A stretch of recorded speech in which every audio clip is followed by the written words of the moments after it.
John Wayne heard the voice on the phone line. He set the microphone down. He bowed his head. And the studio stayed silent for 40 seconds. It was March 1971. Late evening. A small radio station in Los Angeles, KMPC. Nothing glamorous, just a local talk show that John Wayne had agreed to do as a favor to an old friend. The kind of appearance a movie star makes when the cameras aren't rolling, when there's no premiere to promote, when it's just conversation. The host was a former Marine named Bill Balance.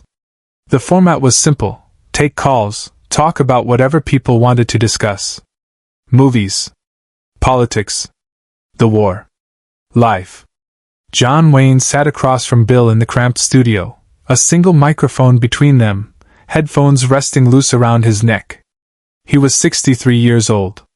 His face carried every year, deep lines, sun damage from decades of shooting in deserts, the weight of being John Wayne for 40 years. He'd been talking about his new film.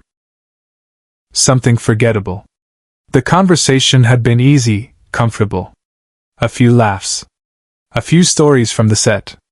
The kind of radio appearance that would air and be forgotten by morning. Then Bill said, "We've got a caller on line 3.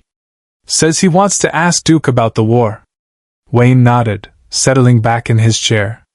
He'd answered 1,000 questions about World War II. About why he didn't serve. About the guilt that followed him through every war film he ever made. He had his answers ready.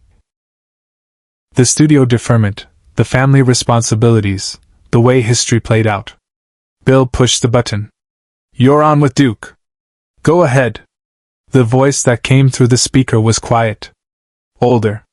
Rough with years and cigarettes and something else. "Mr. Wayne? My name is Frank Kowalski. I was a corpsman in Korea. Chosin Reservoir. 1950. Wayne leaned forward slightly. "Go ahead, Frank." Wayne heard the voice on the phone line, set the microphone down, bowed his head, and the studio went silent for 40 seconds. "I don't want to take much of your time," Frank continued. I need to tell you something. About a kid named Danny Reeves." Bill Balance glanced at Wayne, uncertain where this was going. Wayne's expression hadn't changed, but something in his posture had shifted. He was listening with his entire body now. "Danny was 19, Frank said. "Farm kid from Iowa. Joined the Marines right out of high school. By the time he got to Korea, he'd seen maybe 3 movies in his whole life. But one of them was yours. Sands of Iwo Jima." Wayne's jaw tightened almost imperceptibly. "We were at Chosin in November. 20 below zero. Chinese everywhere. We were surrounded, outnumbered, getting hammered. Danny took shrapnel in his abdomen. Bad. I was trying to keep him alive long enough to get him out." Frank paused. The silence on the line stretched.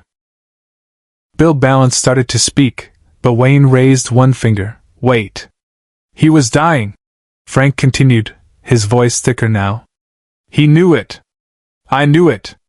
And he looked up at me and said, 'Do you think John Wayne would be scared right now?'" Wayne's hand, which had been resting on the desk beside the microphone, slowly curled into a fist. "I told him no," Frank said. "I told him John Wayne would be brave. Would hold the line. Would do his duty. And Danny," he smiled. 20 below zero, gut full of metal, 18 hours from any real help, and he smiled. And he said, "Then I won't be scared either." Wayne's head bowed forward. His eyes closed. "He died about an hour later," Frank said. "Held on longer than any of us thought possible. Didn't cry. Didn't scream. Just held the line. Because he thought that's what you would do." The studio was absolutely silent. Bill Balance sat frozen, his hand hovering over the control board, unsure whether to cut the call, go to commercial, do anything to break this moment.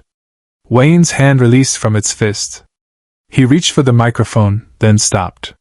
His fingers rested on the desk instead, trembling slightly, the only outward sign of whatever was happening inside him. "Mr. Wayne?" Frank's voice came again, quieter now. I'm not calling to make you feel bad. I thought you should know. That kid never met you. Never shook your hand. But you mattered to him. In the worst moment of his life, you mattered. Wayne lifted his head slowly. His eyes were wet. He reached for the microphone, brought it close, and spoke in a voice that was barely above a whisper but somehow filled the studio. What was his full name? Daniel James Reeves. From Waterloo, Iowa. Thank you for telling me, Frank. The line clicked off. Bill Balance stared at Wayne, who sat perfectly still, his hands still on the microphone, his gaze fixed on nothing. 40 seconds of dead air. In radio, that's an eternity. An unforgivable silence. But Bill didn't move. Didn't speak. Something told him that interrupting this moment would be wrong. Finally, Wayne spoke. I didn't serve. Bill blinked. What? In the war. World War II. I didn't serve. Wayne's voice was flat, matter-of-fact, but carrying a weight that made the small studio feel smaller. I had a deferment. Studio deferment. Family responsibilities. I made war movies while other men fought real wars. Duke, you don't have to. I've carried that my whole life. Wayne continued, as if Bill hadn't spoken. Every war film I made, I thought about it. Every time someone thanked me for my service, thinking I'd actually served, I thought about it.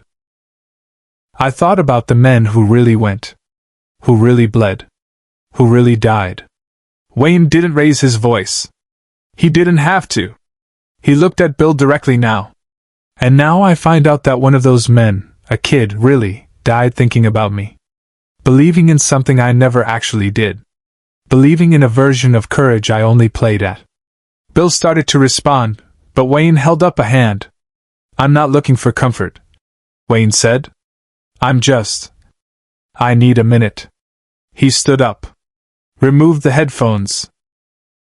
Walked to the corner of the small studio where a window looked out over Los Angeles. Lights spreading endlessly in every direction, millions of people who had no idea what was happening in this cramped room. Bill Balance made a decision. He leaned into his microphone and said to the listening audience, Folks, we're going to take a short break. Stay with us. He cut to a commercial. Then he sat back and watched John Wayne stand at that window, one hand pressed against the glass, shoulders carrying something invisible and heavy.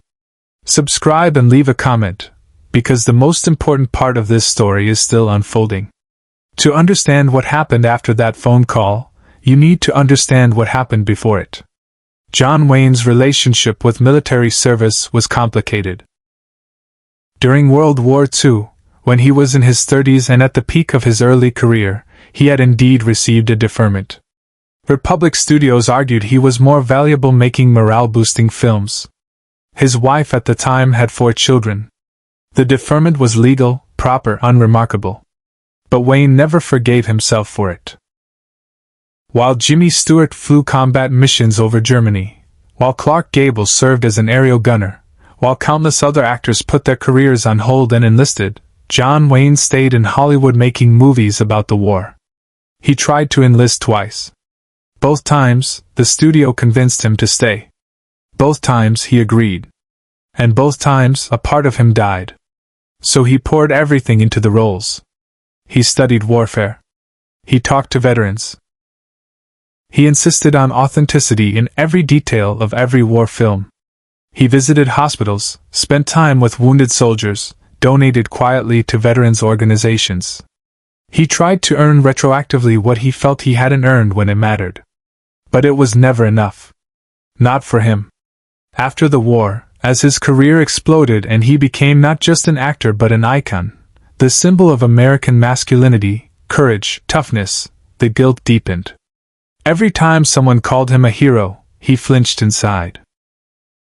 Every time a veteran thanked him, he wanted to correct them, to say, "I'm not what you think I am." He never did. He carried it silently. The way he carried everything.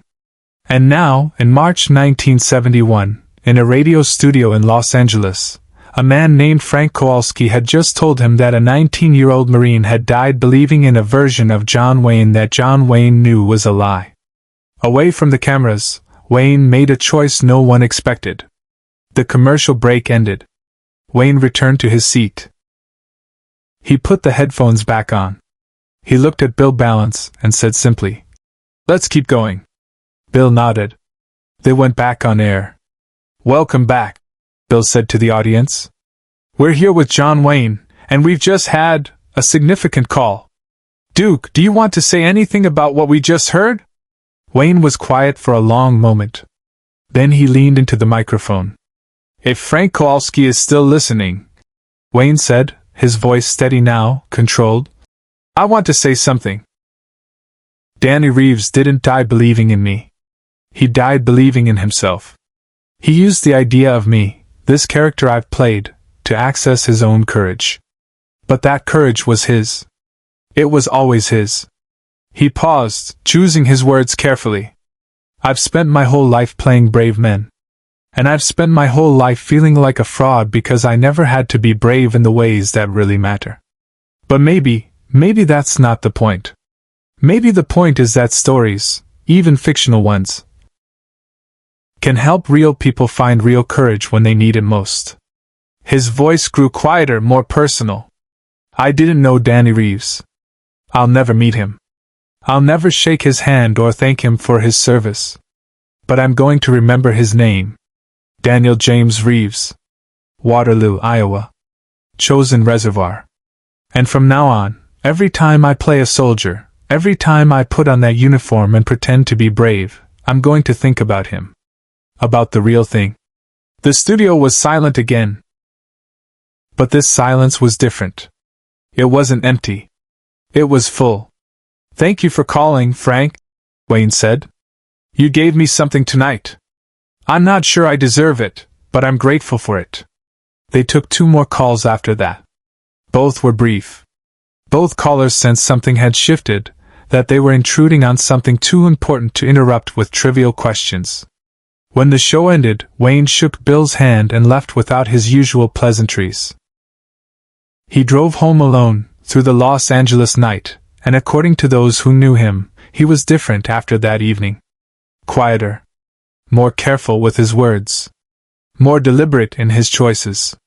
But what followed would stay with everyone who witnessed it, forever. 3 weeks later, Wayne's agent received an unusual request.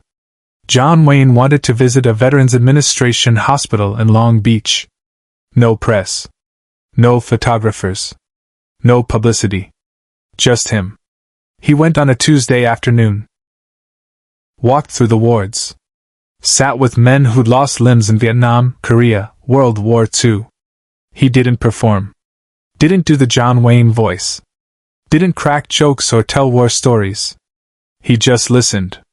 One nurse who was there that day remembered him sitting beside a young Marine who'd lost both legs in Da Nang.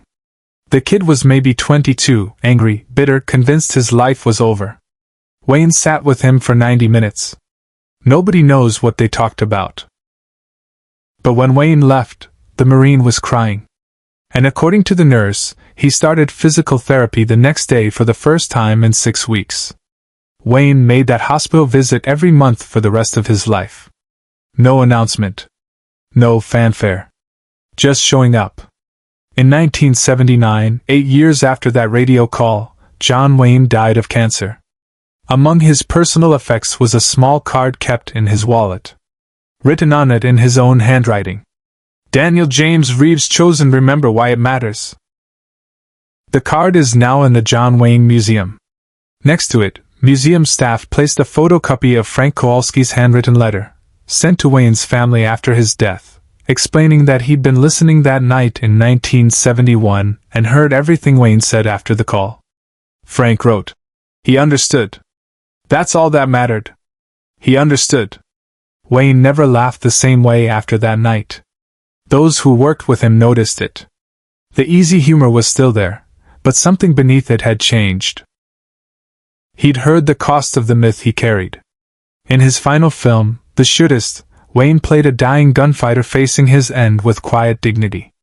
Those who knew about that radio call saw something different in his performance. He wasn't acting anymore. He was reckoning. Share and subscribe. Some stories deserve to be remembered.